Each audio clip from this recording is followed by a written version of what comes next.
Hey, this is Travis at Three Corners Farm. Today we're at my bigger lot out in Odo. This is the lot that I was talking about in one of the videos last year about getting land for free. I get to use this lot 2 years, and then we'll come up with a lease agreement after that. And then my other video was starting the farm from scratch. So this is just the series and next to that video, getting you caught up what we've done. Since last year in our small garden up there in Mosier, we just couldn't produce enough.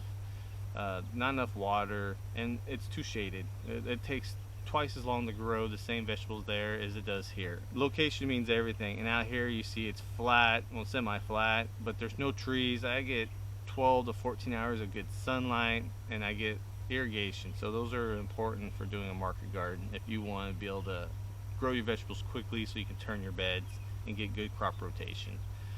And then, you know, for the starting of the farm, I was working full-time last year. Now I'm still working for the same company, but I'm in more of a part-time setup where that I just do a few hours a day, more of an IT consultant until this winter when they're a seasonal company, and that's really when they're going to need my help, is during the holiday season, which works out great because during the holiday season there's not a lot for me to be growing this year. I don't have the greenhouses and all that infrastructure set up yet. That's still going to take a few years to get all that built. But this is a good way to start building our customer base and our streams of revenue.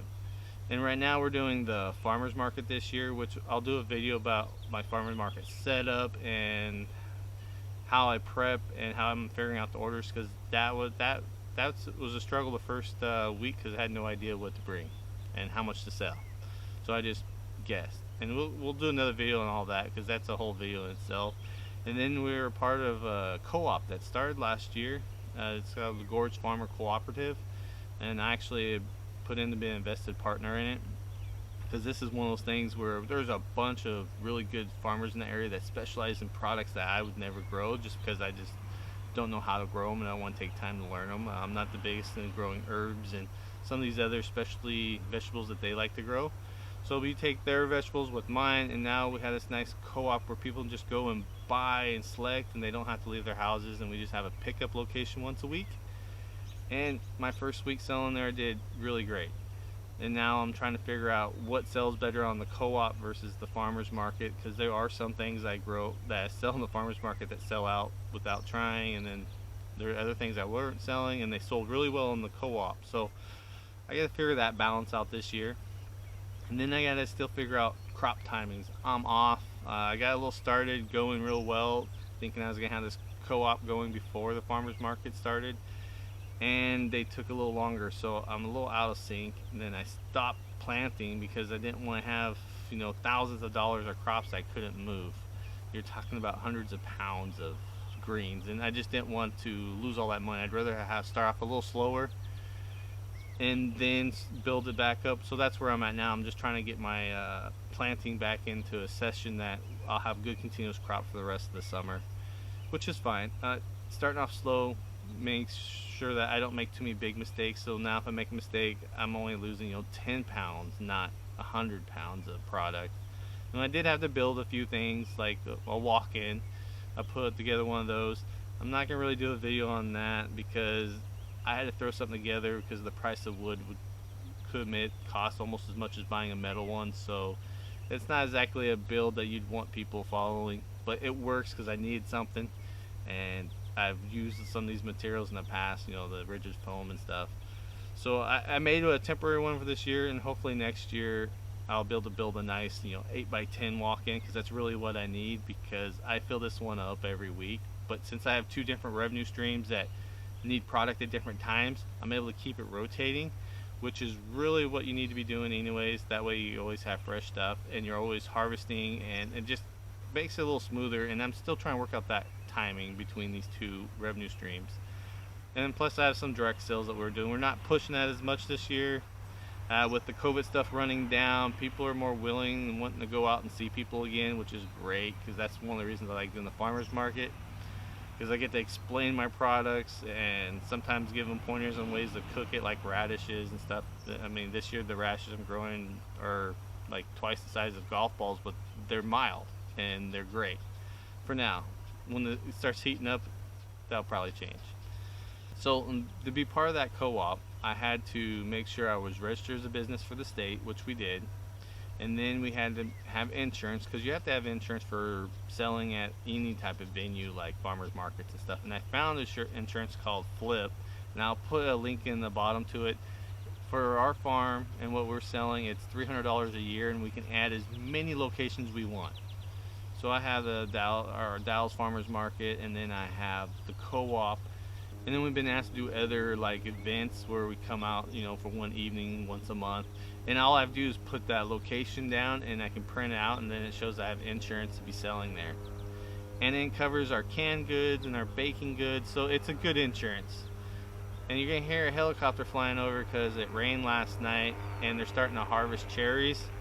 So they're flying helicopters out to try to dry them off.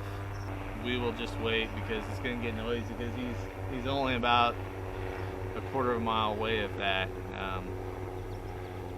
Alright, he's far enough away now. Well, we had a bunch of rain last night, and they started harvesting cherries on Friday, and rain, some reason, always comes right during harvest for cherries. Every year it seems like we get a couple of little storms that roll through, and as you know, if most people know, cherries are real fragile when it comes to getting water, and if the sun comes out, they'll start splitting. So hopefully all my friend farmers are able to get their stuff dried off.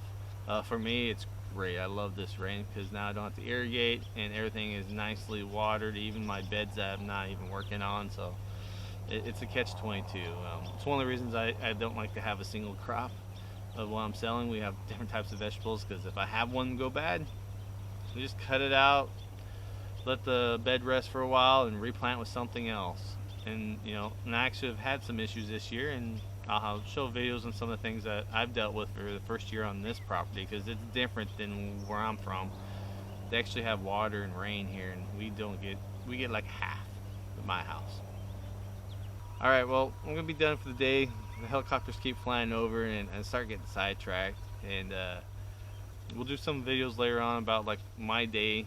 I've had a few people ask about what time do I start, all the things I do. Including, you know, the couple days we try to work on videos. Usually not successful due to the fact that if it's too sunny and hot, I'm all out about getting product off the field and getting it cooled down as fast as possible. But I'm trying to get a little more, since some things aren't as hectic anymore, it's just a little more scheduled. I'm hoping to be able to do a few more videos. And I'll do a video on our setup there at the house, on how I clean prep. I still got more work to do to that, but it's a small area, and I need to expand it more.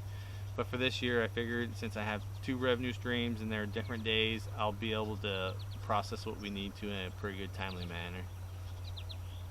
And then after that, I'll keep updating you where we're at, how we're going, how I set up for the farmers market. That was another person asked if we could show how we do in our farm market. Tell you what, we learned quite a bit the first time we went to one this year.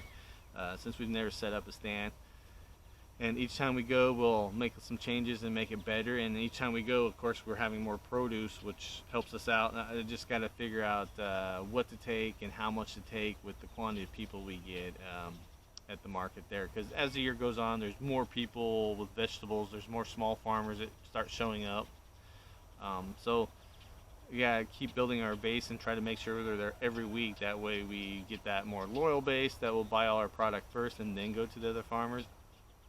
And hopefully that works out for us. We'll see. Not doing too bad for the first time. Other than that, hopefully you guys have a good day, and like any comments and videos of what we're doing, and anything you'd like to see or hear talk about, please let us know. It kind of gives us some ideas, because we know where we want to go, but sometimes, you know, comments and questions of something else that we're doing helps drive us some other videos. Have a good day. I'm going to go out, finish doing some harvesting for my co-op orders, and prep some beds. And talk to you later. Bye.